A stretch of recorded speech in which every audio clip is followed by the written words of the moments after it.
कोकणातील एका छोट्याशा गावात गणपत, त्याची पत्नी सुमित्रा आणि मुलगी सावनी आणि धाकटा मुलगा वेद राहत होते.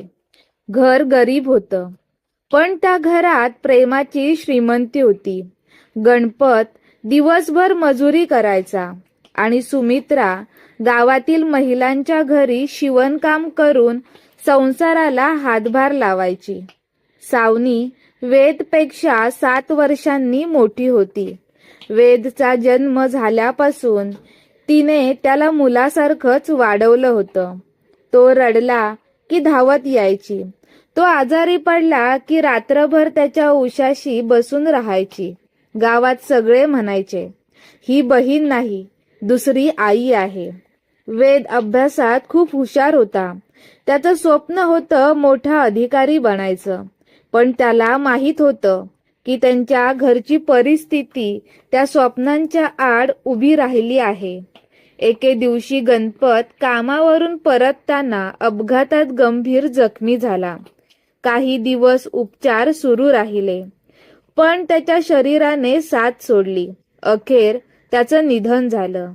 घरावर दुःखाचा डोंगर कोसळला. गणपत गेल्यानंतर घरात कमवणारं कोणीच उरलं नव्हतं. सुमित्राच्या शिवणकामातून जे काही मिळायचं ते पुरेसं नव्हतं. वेदच्या शाळेची फी, पुस्तकं, घर खर्च सगळंच कठीण झालं होतं. त्या रात्री सावनीने आईचा हात हातात घेतला. आई, तू काळजी करू नकोस, मी काम करेन. वेदचा अभ्यास कधीही बंद होऊ देणार नाही. सुमित्राच्या डोळ्यांतून अश्रू वाहू लागले. बाळा, तुझं शिक्षण? सावनी हसली. माझी स्वप्न नंतर पूर्ण होतील, आधी वेदचं भविष्य. दुसऱ्याच दिवशी सावनीने स्वतःचं कॉलेज सोडलं. सकाळी लोकांच्या घरची भांडी घासायची, दुपारी शिवणकाम, संध्याकाळी गावातील लहान मुलांना शिकवायची. दिवसाचे 16-17 तास ती काम करायची. पण वेदला तिने कधीच हे सगळं जाणवू दिलं नाही. त्याला नेहमी नवीन पुस्तकं मिळायची, शाळेची फी वेळेवर भरली जायची. तो विचारायचा, ताई, एवढे पैसे कुठून येतात? ती हसून म्हणायची, देव मदत करतो. एके दिवशी वेदला कळलं की त्याच्या वर्गात विज्ञान प्रदर्शन आहे. प्रत्येक विद्यार्थ्याला एक मॉडेल बनवायचं होतं. त्यासाठी पैसे लागणार होते. वेद शांत झाला. ताई, मी भाग घेत नाही. सावनीने कारण विचारलं. त्याने मान खाली घालून सांगितलं, पैसे नाहीत. त्या रात्री सावनीने तिच्या वडिलांनी वाढदिवसाला दिलेल्या छोट्याशा सोन्याच्या कानातल्या विकल्या. दुसऱ्या दिवशी तिने वेदच्या हातात पैसे ठेवले. जा, तुझं स्वप्न थांबवू देऊ नकोस. वेद आनंदाने स्पर्धेत सहभागी झाला आणि पहिला आला. तो ट्रॉफी घेऊन घरी आला. ताई, ही ट्रॉफी तुझी आहे. सावनीने ती हातात घेतली, पण तिच्या कानात आता दागिने नव्हते. त्या रिकाम्या कानांकडे कुणाचं लक्ष गेलं नाही. रात्र झाली. सावनी एकटीच अंगणात बसली होती. तिने आकाशाकडे पाहिलं आणि हळूच म्हणाली, बाबा, मी दिलेलं वचन निभावतेय. वेदचं स्वप्न कोणत्याही परिस्थितीत तुटू देणार नाही. पण नियतीने तिच्यासाठी याहूनही मोठी परीक्षा ठेवली होती. काही दिवसांनी गावात एक अशी घटना घडली ज्यामुळे सावनीला स्वतःचं संपूर्ण आयुष्य बदलून टाकणारा निर्णय घ्यावा लागणार होता. विज्ञान प्रदर्शनात पहिला क्रमांक मिळाल्यानंतर वेदच्या चेहऱ्यावर पुन्हा आत्मविश्वास दिसू लागला. त्याच्या डोळ्यांत मोठी स्वप्न होती. पण सावनीला माहीत होतं, ही फक्त सुरुवात आहे. पुढचा प्रवास अजून कठीण आहे. गावातील शिक्षकांनी वेदला जिल्हा स्तरावरील निवासी शाळेच्या प्रवेश परीक्षेसाठी अर्ज करण्याचा सल्ला दिला. हा मुलगा खूप हुशार आहे. योग्य संधी मिळाली तर आयुष्य बदलू शकतं, मुख्याध्यापक म्हणाले. पण अर्जाची फी, प्रवासाचा खर्च, पुस्तकं आणि इतर खर्च मिळून मोठी रक्कम लागणार होती. त्या रात्री घरात शांतता होती. आई सुमित्रा जुन्या कपड्यांना ठिगळं लावत बसली होती. सावनी तिच्या समोर हिशोबाची वही घेऊन बसली होती. कितीही आकडे जुळवले तरी पैसे कमीच पडत होते. आई, वेदला काहीही झालं तरी ही परीक्षा द्यायचीच, सुमित्रा म्हणाली. बाळा, पण पैसे? सावनी काही बोलली नाही. तिच्या मनात एक निर्णय पक्का झाला. दुसऱ्या दिवशी ती शहरात नोकरी शोधण्यासाठी गेली. दिवसभर फिरल्यानंतर तिला एका कपड्यांच्या कारखान्यात काम मिळालं. सकाळी 7 ते रात्री 8. पगार कमी, काम मात्र खूप. तिने क्षणाचाही विचार न करता नोकरी स्वीकारली. आता तिचं आयुष्य एका यंत्रासारखं झालं होतं. पहाटे उठून घरचं काम, मग बसने शहरात कारखाना, रात्री उशिरा परतल्यावर पुन्हा घरची कामं. शरीर थकत होतं, पण चेहऱ्यावर हसू कायम होतं. वेदला अजूनही वाटत होतं की ताईला चांगली नोकरी मिळाली आहे. एके दिवशी कारखान्यात मशीनवर काम करताना सावनीच्या हाताला गंभीर दुखापत झाली. रक्त वाहू लागलं. मालकाने फक्त प्राथमिक उपचार करून तिला पुन्हा कामावर उभं केलं. ती वेदच्या भविष्यासाठी वेदना सहन करत राहिली. काही दिवसांनी वेदच्या परीक्षेचं प्रवेशपत्र आलं. तो आनंदाने उड्या मारत म्हणाला, ताई, मी नक्की पास होणार. सावनीने त्याच्या डोक्यावर हात ठेवला. तू फक्त अभ्यास कर, बाकी सगळं मी पाहते. परीक्षेच्या आदल्या दिवशी बस भाड्यासाठीही पैसे उरले नव्हते. सावनीने तिच्याकडे उरलेली एकमेव मौल्यवान वस्तू, वडिलांचं जुनं घड्याळ, गहाण ठेवलं. त्या पैशातून तिने वेदचा प्रवास, जेवण आणि आवश्यक सामान घेतलं. वेदला काहीच कळलं नाही. परीक्षेच्या दिवशी सावनी स्वतः उपाशी राहिली, पण वेदच्या हातात गरम डब्बा दिला. रिकाम्या पोटी परीक्षा द्यायची नाही, ती हसून म्हणाली. परीक्षा संपल्यानंतर वेद म्हणाला, ताई, पेपर खूप छान झाला. सावनीच्या डोळ्यात आनंदाश्रू आले. पण त्याच रात्री कारखान्याच्या मालकाने सावनीला बोलावलं. उद्यापासून ओव्हरटाईम करावा लागेल, नाहीतर नोकरी सोड. सावनीने शांतपणे विचारलं, किती तास? रोज 4 तास जास्त. तिला माहीत होतं याचा अर्थ तिची तब्येत आणखी खालावणार, पण तिने एक क्षणही न घालवता उत्तर दिलं, मी करेन. कारण तिच्यासाठी स्वतःचं आयुष्य महत्वाचं नव्हतं. महत्वाचं होतं ते फक्त वेदचं स्वप्न. मात्र काही दिवसांनी वेदच्या आयुष्यात अशी एक व्यक्ती येणार होती जी सावनी आणि वेदच्या नात्यात गैरसमजाचं विष पेरणार होती. मित्रांनो, पुढची कथा ऐकण्याआधी व्हिडिओ आवडला असेल तर लाईक करा, शेअर करा आणि कमेंट बॉक्समध्ये श्री स्वामी समर्थ नक्की लिहा. वेदने निवासी शाळेची प्रवेश परीक्षा उत्कृष्ट गुणांनी उत्तीर्ण केली. संपूर्ण गावात त्याचं कौतुक होत होतं. मुख्याध्यापकांनी सुमित्रा आणि सावनीचं अभिनंदन केलं. तुमच्या त्यागामुळेच हा मुलगा इतका पुढे जाऊ लागला. सावनी फक्त हसली. तिला कोणत्याही कौतुकाची अपेक्षा नव्हती. तिच्यासाठी वेदचं यश हे सर्वात मोठं बक्षीस होतं. निवासी शाळेत जाण्याचा दिवस जवळ आला. वेदच्या बॅगेत ठेवण्यासाठी नवीन कपडे, पुस्तकं, बूट आणि आवश्यक वस्तू सावनीने हळूहळू जमवल्या. त्यासाठी त्या रात्री उशिरापर्यंत कारखान्यात ओव्हरटाईम करत होती. निघण्याच्या दिवशी वेदने बहिणीला मिठी मारली. ताई, मी मोठा झालो की तुला कधीच काम करू देणार नाही. सावनीच्या डोळ्यात आनंदाश्रू होते. वेद शहरात गेला. सुरुवातीचे काही महिने तो रोज फोन करायचा. प्रत्येक गोष्ट बहिणीला सांगायचा. पण हळूहळू सगळं बदलायला लागलं. त्याच्या वसतिगृहात रोहित नावाचा एक मुलगा होता. श्रीमंत घरातील असल्यामुळे त्याला गरीब लोकांची किंमत नव्हती. एके दिवशी त्याने वेदला विचारलं, तुझी बहीण काय करते? वेद अभिमानाने म्हणाला, ती कारखान्यात काम करते. माझ्यासाठी तिने शिक्षण सोडलं. रोहित मोठ्याने हसला.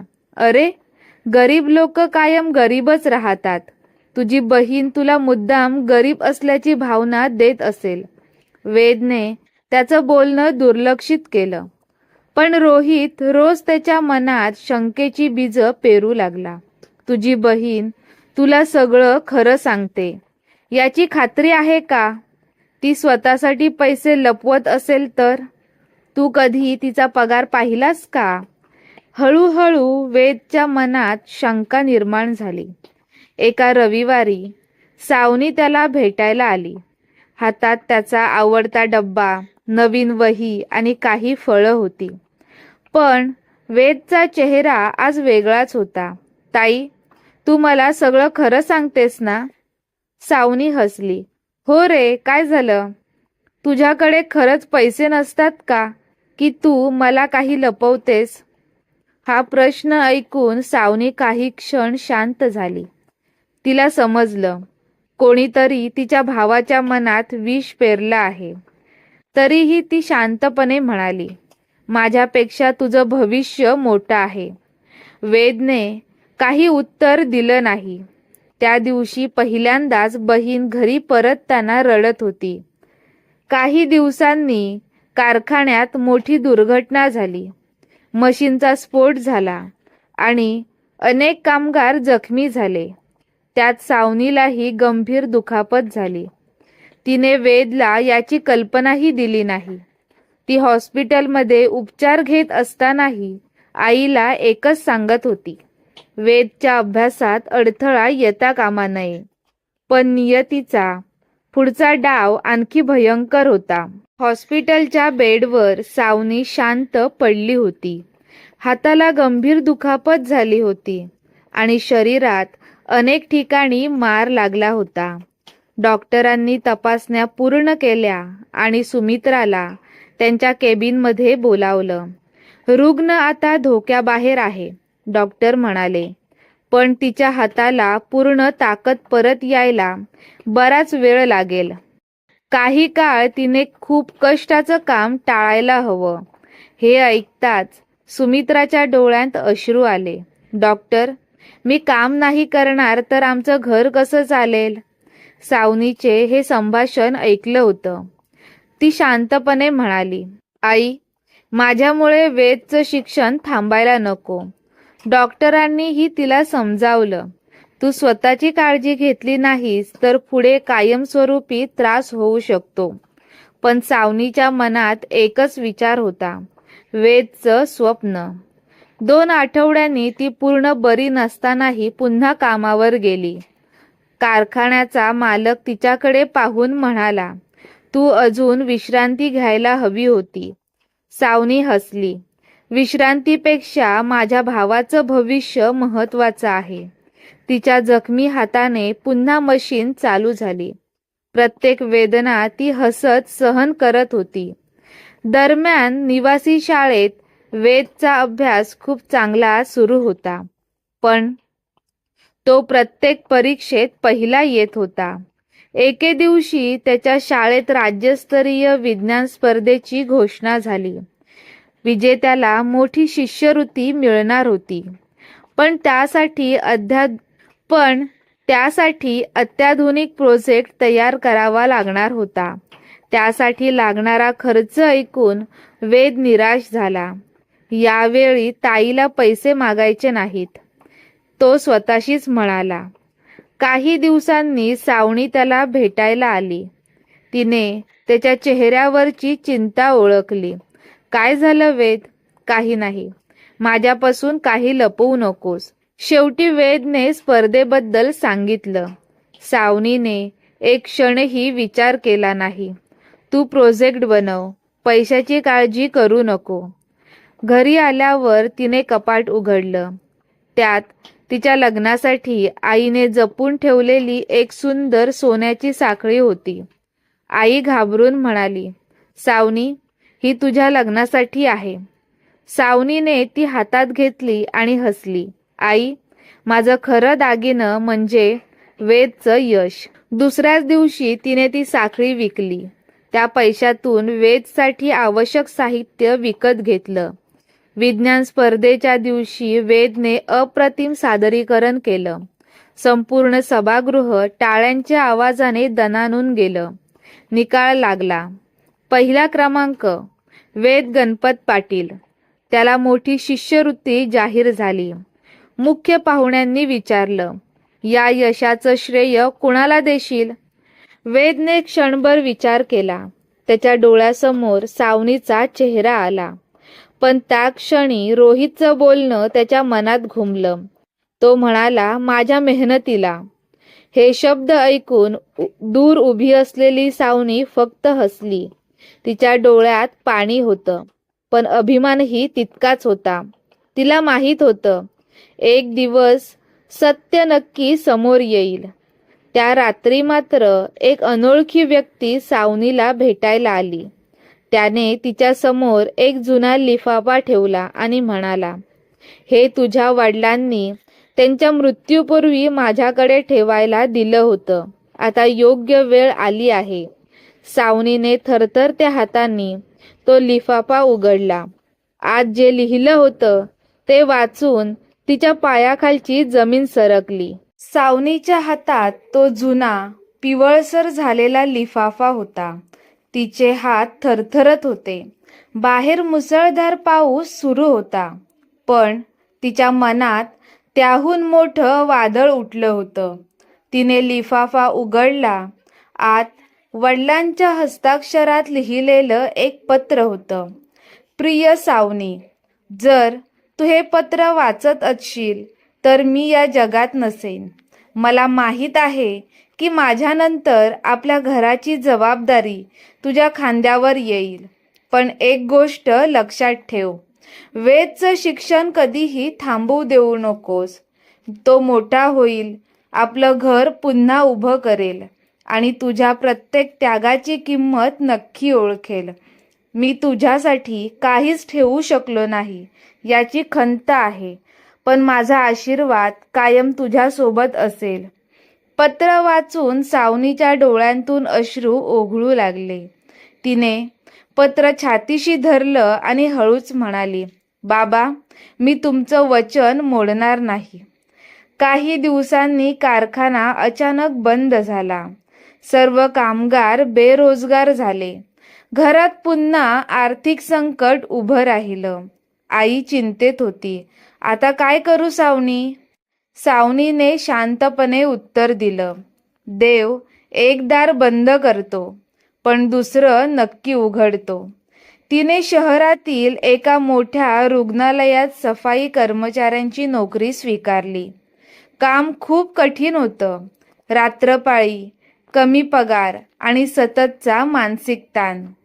तरीही ती कधी तक्रार करत नव्हती, कारण प्रत्येक महिन्याचा पगार थेट वेदच्या शिक्षणासाठी जात होता. दरम्यान वेद आता कॉलेजमध्ये पोहोचला होता. तो अभ्यासात तर हुशार होताच, पण शहरातल्या नव्या वातावरणामुळे त्याच्यात बदल होऊ लागला. रोहित अजूनही त्याचा जवळचा मित्र होता. एके दिवशी रोहित म्हणाला, तुझी बहीण अजूनही छोट्या नोकऱ्या करते. तुला लाज वाटत नाही? वेद काही बोलला नाही, पण त्या शब्दांनी त्याच्या मनात पुन्हा शंकेची भिंत उभी राहिली. त्या दिवशी सावनी कॉलेजमध्ये त्याला भेटायला आली. तिने प्रेमाने डब्बा पुढे केला, पण वेदने तो घेण्यास नकार दिला. ताई, इथे पुन्हा येऊ नकोस. हे ऐकताच सावनी स्तब्ध झाली. का रे? वेदने नजर चुकवत उत्तर दिलं, माझे मित्र, ते हसतात. क्षणभर सावनीच्या डोळ्यांत वेदना चमकून गेली, पण पुढच्या क्षणी ती हसली. ठीक आहे, जर त्यामुळे तू आनंदी राहणार असशील तर मी येणार नाही. ती वळली, पण तिच्या पाठमोऱ्या आकृतीत आयुष्यभराचा त्याग दडला होता. त्या रात्री वेद झोपू शकला नाही. मनाच्या एका कोपऱ्यात त्याला अपराधी वाटत होतं, पण अहंकाराने त्याचा आवाज दाबून टाकला. दुसऱ्या दिवशी रुग्णालयात एक मोठी दुर्घटना झाली. एका श्रीमंत उद्योगपतीला तातडीने दुर्मिळ रक्ताची गरज होती. संपूर्ण रुग्णालयात शोध सुरू झाला. योगायोगाने सावनीचा रक्तगट जुळला. डॉक्टरांनी विचारलं, तुम्ही रक्तदान कराल का? सावनीने एकही प्रश्न न विचारता होकार दिला. तिला माहीतही नव्हतं की त्या एका निर्णयामुळे तिचं आणि वेदचं आयुष्य कायमचं बदलणार होतं. कारण त्या उद्योगपतीचा वेदच्या भविष्यासोबत खूप मोठा संबंध होता. मित्रांनो, आतापर्यंत कथा कशी वाटली नक्की आम्हाला कमेंट बॉक्समधून सांगा. तसेच तुम्हाला याबद्दल कोणती शंका असेल तीही तुम्ही आम्हाला विचारू शकता. रक्तदानानंतर सावनी शांतपणे रुग्णालयाच्या बाकावर बसली होती. तिच्या चेहऱ्यावर थकवा होता, पण मनात समाधान होतं. एका अनोळखी व्यक्तीचा जीव वाचल्याचा आनंद तिच्या डोळ्यात दिसत होता. दुसऱ्या दिवशी त्या उद्योगपतीला शुद्ध आली. त्यांचं नाव होतं विक्रम देशमुख. डॉक्टरांनी सांगितलं, तुमचा जीव एका तरुणीमुळे वाचला. तिने कोणताही मोबदला न घेता रक्तदान केलं. विक्रम देशमुख म्हणाले, मला त्या मुलीला भेटायचं आहे. पण सावनी तेव्हाच कामावरून निघून गेली होती. काही दिवसांनी विक्रम देशमुख रुग्णालयात पुन्हा आले. चौकशी केल्यावर त्यांना सावनीबद्दल सर्व माहिती मिळाली. तिचं आयुष्य, तिचा संघर्ष आणि भावासाठी केलेला त्याग ऐकून ते भारावून गेले. ते म्हणाले, अशा माणसांमुळे जगात अजून माणुसकी जिवंत आहे. दरम्यान वेदच्या कॉलेजमध्ये अंतिम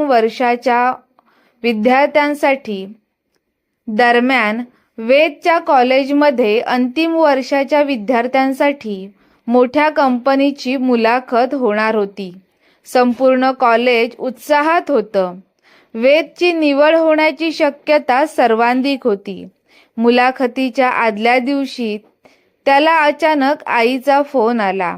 बाळा, सावनी 2 दिवसांपासून घरी आलेली नाही. वेद चिडून म्हणाला, आई, ती मोठी आहे, येईल. फोन ठेवून त्याने पुन्हा अभ्यास सुरू केला. त्याला कल्पनाही नव्हती की त्याच क्षणी सावनी रुग्णालयात बेशुद्ध पडली होती. अतोनात काम, अपुरी झोप आणि सततचा मानसिक ताण यामुळे तिची तब्येत खालावली होती. डॉक्टरांनी तिला कडक विश्रांतीचा सल्ला दिला. पण शुद्धीवर येताच तिचा पहिला प्रश्न होता, मी कामावर कधी जाऊ शकते?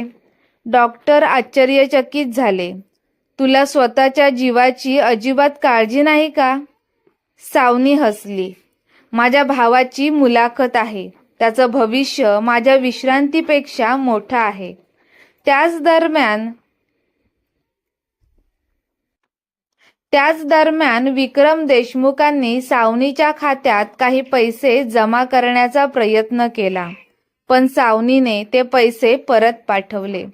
त्यासोबत एक चिठ्ठी होती. मदत ही पैशासाठी केली नव्हती. एखादा जीव वाचला एवढंच माझ्यासाठी पुरेसं आहे. हे वाचून विक्रम देशमुख भावूक झाले. त्यांनी ठरवलं, या मुलीचं आयुष्य बदलायचं. मुलाखतीच्या दिवशी वेद उत्कृष्ट कामगिरी करतो. कंपनीचे अधिकारी त्याच्यावर खुश होतात. मात्र शेवटी एक अधिकारी विचारतो, तुझ्या यशामागे सर्वात मोठा वाटा कुणाचा आहे? वेद काही क्षण शांत राहतो. यावेळी त्याच्या डोळ्यांसमोर ताईचे रक्ताळलेले हात, तिचा डब्बा, तिचं हसू आणि तिचा त्याग एका मागोमाग एक उभा राहतो. पहिल्यांदाच त्याच्या मनात अपराधीपणाची तीव्र भावना जागी होती. त्याच संध्याकाळी वेद घरी पोहोचतो. घराचं दार उघडं असतं. आई कोपऱ्यात बसून रडत असते. आई, आई, काय झालं? सुमित्रा रडत म्हणते, सावनीला रुग्णालयात भरती केलं आहे. हे ऐकताच वेदच्या पायाखालची जमीन सरकते. तो धावत रुग्णालयात पोहोचतो. दाराबाहेर डॉक्टर उभे असतात. डॉक्टर गंभीर आवाजात म्हणतात, तुम्ही तिचे भाऊ आहात ना? वेद थरथरत हो म्हणतो. डॉक्टर पुढचं वाक्य बोलतात, तुमच्या बहिणीने अनेक वर्ष स्वतःच्या आरोग्याकडे पूर्णपणे दुर्लक्ष केलं आहे. ती फक्त तुमच्यासाठी जगत होती. हे ऐकताच वेदच्या डोळ्यांतून अश्रूंचा बांध फुटला. त्याला आयुष्यात पहिल्यांदाच स्वतःच्या चुकीची खरी जाणीव होते. पण अजूनही त्याला सावनीने केलेल्या सर्वात मोठ्या त्यागाबद्दल काहीच माहिती नव्हतं. रुग्णालयाच्या कॉरिडॉरमध्ये वेद एकटाच बसला होता. त्याच्या डोळ्यांसमोर गेल्या अनेक वर्षांच्या आठवणी फिरत होत्या. तितक्यात डॉक्टर त्याच्या जवळ आले आणि म्हणाले, तुम्ही तिचे भाऊ आहात, म्हणून तुम्हाला काही गोष्टी माहीत असणं आवश्यक आहे. डॉक्टरांनी एक जाड फाईल त्याच्या हातात दिली. ती सावनीची वैद्यकीय फाईल होती. पहिल्या पानावर अनेक वर्षांपासून सुरू असलेल्या उपचारांची माहिती होती. वेद आश्चर्यचकित झाला. हे कधी झालं? डॉक्टर शांतपणे म्हणाले, ती प्रत्येक वेळी उपचार अर्धवट सोडून कामावर परत जायची, कारण तिच्याकडे स्वतःसाठी वेळ नव्हता. वेदच्या हातातून फाईल खाली पडली. तेवढ्यात आई सुमित्राने एक जुनी लोखंडी पेटी आणली. हे तुझ्या ताईने कधीच तुला दाखवलं नाही. वेदने पेटी उघडली. आत अनेक जुन्या पावत्या होत्या. कॉलेजची फी, शाळेची फी, पुस्तकांची बिलं, हॉस्टेलची पावती आणि प्रत्येक पावतीवर पैसे भरल्याचं नाव होतं, सावनी गणपत पाटील. वेदच्या डोळ्यांतून अश्रू ओघळू लागले. पेटीत एक छोटी कापडी पिशवी होती. त्यात त्याच्या बालपणातील विज्ञान प्रदर्शनाची ट्रॉफी, तुटलेलं घड्याळ आणि वडिलांचं पत्र होतं. आई म्हणाली, तुझ्या शिक्षणासाठी तिने कानातले विकले, नंतर वडिलांचं घड्याळ गहाण ठेवलं आणि शेवटी स्वतःच्या लग्नासाठी ठेवलेली सोन्याची साखळीही विकली. पण तिने मला कधीच काही सांगितलं नाही. वेद हुंदके देत म्हणाला, कारण तिला भीती होती की तू शिक्षण मध्येच सोडशील. इतक्यात विक्रम देशमुख रुग्णालयात आले. त्यांनी वेदला विचारलं, तू सावनीचा भाऊ? वेदने मान हलवली. विक्रम देशमुख म्हणाले, तुझ्या बहिणीने माझा जीव वाचवला. मी तिला मदत करायला गेलो, पण तिने 1 रुपयाही घेतला नाही. त्यांनी ती चिठ्ठी वेदच्या हातात दिली. त्यावर लिहिलं होतं, माणुसकीची किंमत पैशाने होत नाही. हे वाचताच वेदला स्वतःचा तिरस्कार वाटू लागला.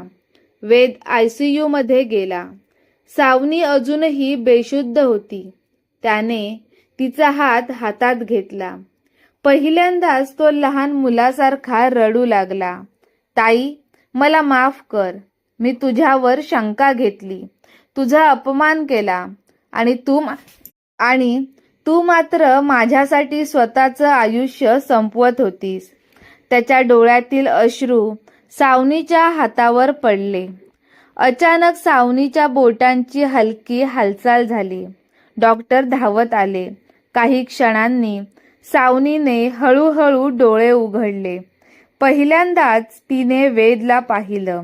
ती अशक्त आवाजात म्हणाली, मुलाखत कशी झाली? स्वतःच्या तब्येतीची तिला अजिबात काळजी नव्हती. वेद तिच्या पायाशी बसला. ताई, मला नोकरी मिळाली, पण आज मला कळलं की माझ्या आयुष्यातली सर्वात मोठी संपत्ती तू आहेस. सावनीच्या डोळ्यात आनंदाश्रू आले. काही दिवसांनी विक्रम देशमुखांनी वेदला त्याच्या कंपनीत वरिष्ठ पदाची नोकरी दिली. वेदने पहिला पगार हातात घेतला. तो थेट घरी गेला. त्याने आईसमोर आणि सावनीसमोर पगाराचं पॉकेट ठेवलं. आजपासून तुम्ही दोघी कोणतंही कष्टाचं काम करणार नाही. सावनी हसली. मला पैशांचा नाही रे, तुझ्या चांगल्या माणूस होण्याचा अभिमान आहे. पण नियतीची अजून एक परीक्षा बाकी होती. सावनीच्या पुढील तपासणीचा अहवाल आला. डॉक्टरांचा चेहरा गंभीर होता. ते म्हणाले, एक शेवटचा उपचार करावा लागेल, नाहीतर परिस्थिती खूप गंभीर होऊ शकते. हा उपचार यशस्वी होईल का? सावनी पूर्णपणे बरी होईल का? याचं उत्तर आपण पुढच्या भागात बघणार आहोत. पण तोपर्यंत व्हिडिओ आवडला असेल तर लाईक करा, शेअर करा आणि कमेंट बॉक्समध्ये श्री स्वामी समर्थ नक्की लिहा. रुग्णालयात डॉक्टरांचा गंभीर आवाज घुमला. सावनीच्या उपचारासाठी तातडीने शस्त्रक्रिया करावी लागेल. उपचार यशस्वी होण्याची शक्यता चांगली आहे, पण वेळ दवडता कामा नये. वेदच्या हातातील सर्व कागदपत्र खाली पडली. काही महिन्यांपूर्वी तो स्वतःच्या बहिणीपासून दूर गेला होता. आज मात्र तिच्यासाठी स्वतःचा जीवही द्यायला तयार होता. तो डॉक्टरांसमोर ठामपणे म्हणाला, डॉक्टर, कितीही खर्च झाला तरी उपचार थांबवू नका. माझी ताई पूर्णपणे बरी झाली पाहिजे. विक्रम देशमुख पुढे आले. वेद, काळजी करू नकोस. तुझ्या बहिणीने माझा जीव वाचवला. तिच्या उपचाराची संपूर्ण जबाबदारी माझी. वेदच्या डोळ्यांत पुन्हा अश्रू आले. शस्त्रक्रियेचा दिवस उजाडला. सुमित्रा देवासमोर हात जोडून बसली होती. वेद रुग्णालयाच्या दाराबाहेर एरझाऱ्या घालत होता. प्रत्येक मिनिट त्याला एका वर्षासारखं वाटत होतं. 4 तासांनी ऑपरेशन थिएटरचं दार उघडलं. डॉक्टर हसत बाहेर आले. अभिनंदन, शस्त्रक्रिया पूर्णपणे यशस्वी झाली. हे ऐकताच वेदने आईला मिठी मारली. दोघांच्याही डोळ्यांत आनंदाश्रू होते. काही महिन्यांनी सावनी पूर्णपणे बरी झाली. दरम्यान वेदने नोकरीत उत्कृष्ट कामगिरी केली. त्याला मोठी बढती मिळाली. पहिल्याच बोनसने त्याने गावात एक सुंदर घर बांधलं. घराच्या प्रवेशद्वारावर त्याने मोठ्या अक्षरांत लिहिलं, सावनी निवास. सावनीने ते नाव पाहिलं आणि तिचे डोळे भरून आले. अरे वेद, हे काय? वेद हसत म्हणाला, हे घर माझ्या कष्टाने नाही, तुझ्या त्यागानं उभं राहिलं आहे. काही दिवसांनी गावात एक मोठा सत्कार समारंभ आयोजित करण्यात आला. संपूर्ण गाव जमलं होतं. सरपंचांनी वेदचा सत्कार करायला सुरुवात केली. मात्र वेदने माईक हातात घेतला आणि म्हणाला, आज माझा नाही, माझ्या बहिणीचा सत्कार व्हायला हवा. संपूर्ण सभागृह टाळ्यांच्या गजरानं दुमदुमून गेलं. वेदने सर्वांसमोर एक एक सत्य सांगायला सुरुवात केली. माझ्या शिक्षणासाठी तिने स्वतःचं कॉलेज सोडलं. तिने तिचे दागिने विकले. वडिलांचं घड्याळ गहाण ठेवलं. स्वतःच्या लग्नासाठी ठेवलेली सोन्याची साखळी विकली. आजारी असूनही ती काम करत राहिली. आणि मी तिच्यावर शंकाच घेतली. हे बोलताना त्याचा आवाज भरून आला. तो सावनीच्या पायांवर डोकं ठेवून रडू लागला. ताई, मला माफ कर. सावनीने त्याला उठवलं. भावा, नात्यात माफी नसते, फक्त प्रेम असतं.